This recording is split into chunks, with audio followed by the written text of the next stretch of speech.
Hi guys, I guess we're NFL news for you. So yeah, let's get started. First, we got a trade. Jaguars are sending veteran D lineman Roy Robertson Harris to the Seahawks in exchange for a late 2026 round pick. Wasn't able to find what round it was, so this is we know it's in the later rounds. See when originally it was, but yeah, he's just depth D lineman. Stags pretty much know after that loss, their season's pretty much over. Honestly, nobody's season's done for sure this early season, but like if you're 1-5, your season's probably over.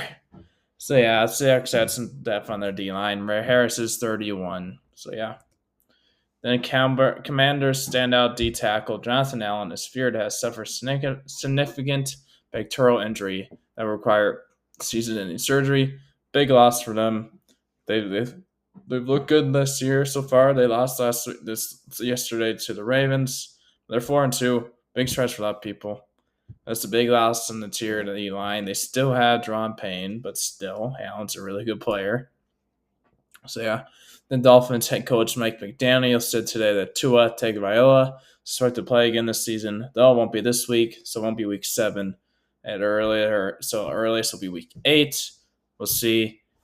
Hey, like if Tua's on play this year, take your time, Tua. We don't want you rushing yourself back to get injured again. Because a couple years ago, I think he had one concussion that was misdiagnosed on Sunday, and then they played that Thursday, and he played again and got another concussion. And that's the whole reason they changed concussion protocol in the NFL. So yeah, the Lions have a big loss. The end, rusher Aiden Hutchinson will be staying in a local hospital in Dallas after suffering a gruesome lower leg injury, officially diagnosed as a broken tibia injury. His season ending. They did have successful surgery late last night, so good for that. Honestly, I don't like the Lions because I'm a Vikings fan, but still, I hate to see injuries. But like, we'll see who the trial. If well, I'm assuming the Lions will try to add an edge rusher, especially now that they won't have Hutchinson. Like that's their best pass rusher. But he'd be the best on pretty much every team. But still, like you did not really have much outside of Hutchinson. So we'll see how they do without him. And then Chargers head coach Jim Harbaugh says he had a atrial flutter episode during the Week 6 game, that his heart got back to normal rhythm after he walked off the field. That's good. Glad to hear he's fine. He did say he did suffer one of those in San Fran a while ago, and he was joking, saying he's undefeated when it's happening because he won that game back then. But yeah, good thing everything is all right. And the Panthers are pace to break another bad record. They are on pace to the most points this season, the Super Bowl era, at 575. See if they keep up that pace. Obviously, there's still a lot of games to go, but like I think that they're on pace for the highest since I think like 1981 Colts. I think it was around there. I saw, but like also like some of these records it's hard to say if they're like equal just because Panthers have one more game than Colts did back then to break it because there's 17 now. There was not 17 obviously back in the 80s, but still, either way, that's not a record you want to break. Then we got some Buccaneers news. Their head coach Todd Bowles said running back Sean Tucker has earned more reps following Sunday's breakout performance. He took advantage of his opportunities. He made some great plays, caught the ball, went out and well the backfield. So that gives us a three-headed monster: Bucky Irvin, Rachaad White, and obviously Tucker. Bowles said, "Is that good for Tucker?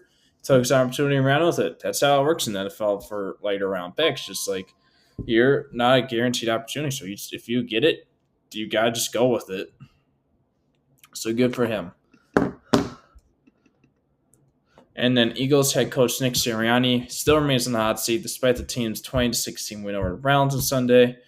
Their Eagles fans voiced their displeasure with the team's performance and leak from Financial Field, which prompted Sirianni to taunt supporters at the end of the game.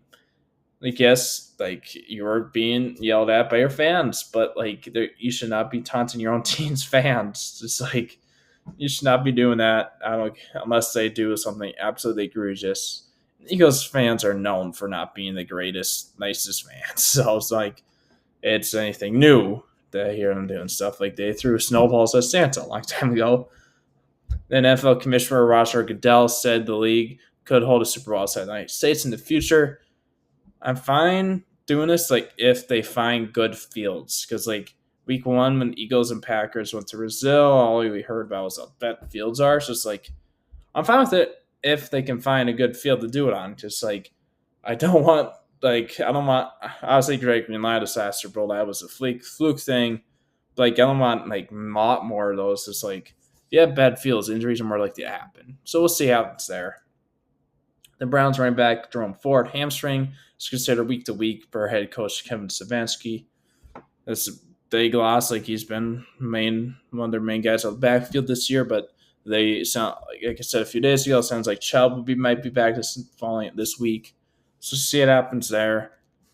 But I'm just if Ford's week to week, you'll probably miss at least one game. Usually that's what happens. But we'll see. The Texans edge rusher Mario Edwards has been suspended 4 games without pay for violating the league's substance abuse policy. He will be eligible for reinstatement on November 11th at Houston's Week 10 game. He is 30. He started all games for all 6 games so far for Texans this season, racking up 18 tackles, 5 QB hits, and 2 sacks. Said all right here. Either way, like he's one of their starters, so that's a big loss there, just because they don't really have the greatest depth on the tier. We'll see if they make a trade themselves, just because he's gonna be out lastly 4 games, and then like he won't be back till at least after the trade deadline, obviously. So yeah, we'll see what happens there. And then Jaguars running back Travis Etienne hamstring is considered week to week per head coach Doug Pearson. It's a big loss there. They're already terrible, and now they lost one of their best players. So we'll see. Tank Bigsby's probably going to get big workload this upcoming week if Etienne is missing. Then we got some Vikings news. They are return designate guard Dalton Reisner back to return into reserve. He has missed all season. He got placed on it. He got injured during training camp. He didn't start all season for the Vikings last year, but he started some of the games from last year. So we'll see. And then they just released this guy, but now they're re-signing the lineman Jalen Redmond. So I don't really know what was the point of even releasing him if you're just going to bring him right back. But we'll see. Maybe they just realized Hawkinson wasn't going to be back as soon as they originally thought when they released him. But yeah, either way, he's back on the roster now. And then Eagles tackle Jordan Mailata will be out a couple of weeks due to hamstring injury. He suffered in their win yesterday over the Browns per Nick Sirianni. Big loss there. Who is their backup tackle this time? Anyways, let's see. Just because I was like right, they have Lane Johnson. So right now as they're back, they have their backup tackles listed as Fred Johnson. He's their backup left and right. So yeah, you're pretty screwed. Maybe you can move back Micah Becton out to left tackle and have Tyler Steen start at right, just because Becton was originally drafted as a tackle, so he can play it.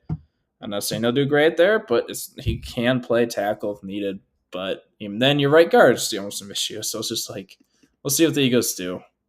And the 49ers wide receiver Ricky Pearsall suffered a gunshot wound to the chest during an attempted robbery on August 31st. Said his practice window opened, the team announced. Good for him. Glad to hear he's all right.